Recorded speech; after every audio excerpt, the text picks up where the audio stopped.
अगोदरच्या रूममध्ये हे ऑलरेडी बॉक्सेस होते माझ्याकडे साबणाचे.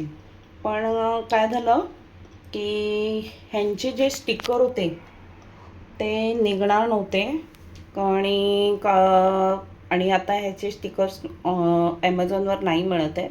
त्याचे जे हुक्स आहेत हे अशा पद्धतीचं आहे बघा, हे अशा पद्धतीचं, तर त्याचं नाही मिळत आहे. त्यामुळे मी आता हे असं लावलेलं आहे स्टिकर खेळ्यासारखं, आणि त्याच्यावर मी ते ठेवलेलं आहे.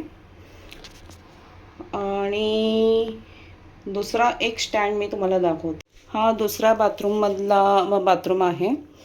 अगोदरच्या बाथरूममध्ये हा बाथरूम टिश्यू रोल होता, रोलचा बॉक्स होता, तो मी इकडे आणलेला आहे. पण सेम जसं पहिल्या कॉमन बाथरूममध्ये जसं मी तुम्हाला साबणाचा रॅक दाखवला तसंच ह्याचासुद्धा हा प्रॉब्लेम होता की ह्याचे जे फिटिंग करायचं जे स्टिकर्स आहेत ते मला नाही मिळाले ऑनलाईन ॲमेझॉनवर.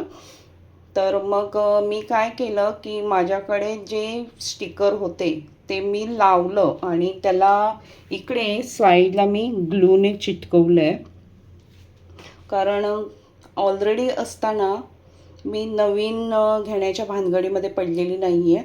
तसंच हा टूथब्रश आणि कॉलगेटचा बॉक्स आहे पूर्ण, तो सेम तसंच होता प्रॉब्लेम. ह्याचेसुद्धा स्टिकर्स नाही मिळाले म्हणजे मला ऑनलाईनवर. त्यामुळे मी काय केलं, अगोदरचे जे स्टिकर्स होते माझ्याकडे आता जे आहे स्टिकर्स ते मी आधी सीझरने कट करून त्या शेपला बसवून मग मी इकडे लावलेले आहे. कारण मला उगाच खर्च करायचा नव्हता वेगळा असा, कारण ऑलरेडी मला बाकीच्या वस्तू घ्यायच्या आहेत. त्यामुळे जेवढं शक्यतो खर्च कमी करता येईल तेवढं मी बघत होते. थँक्यू. तुम्हाला तुमच्याकडे सुद्धा काही जुन्या वस्तू असतील आणि तुम्ही स्टिकर नाही आहे म्हणून ते जर टाकून देणार असाल तर तसं करू नका. तुम्हीसुद्धा अशा पद्धतीच्या आयडियाज वापरू शकता, नव्या पद्धतीने ते यूज करू शकता. तर तुम्हाला ही माझी आयडिया कशी वाटली ते मला कमेंट करून नक्की सांगा. आणि आणखीन तुमच्या पण काही आयडियाज असतील तर ते सुद्धा मला कमेंट करून सांगा, म्हणजे जेणेकरून मला त्याचा फायदा होईल.